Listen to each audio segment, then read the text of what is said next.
ഇത് ഒരു കുഞ്ഞി പാറുവിന്റെ കഥയാണ്. പാറുകുട്ടി ഒരു വീട്ടിലാണ് ജോലിക്ക് നിന്നിരുന്നത്. പാറുകുട്ടി ആ വീട്ടിൽ എല്ലാ ജോലിയും ചെയ്യുമായിരുന്നു. അവൾ വീട്ടുമുറ്റത്തെ പുല്ലുകളെല്ലാം കൈകൊണ്ട് പറിച്ച് കായുമായിരുന്നു. കൂടാതെ പശുക്കൾക്ക് പുല്ല് പറിച്ചു കൊടുക്കുമായിരുന്നു.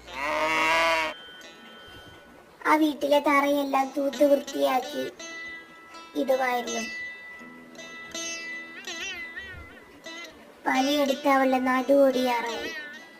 എന്നാലും അവിടെ ഉണ്ടായിരുന്ന കാര്യസ്ഥൻ അവളെ എപ്പോഴും ശകാരിച്ചു കൊണ്ടിരുന്നു.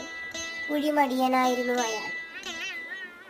അവൾക്ക് ദേഷ്യം വരാൻ തുടങ്ങി.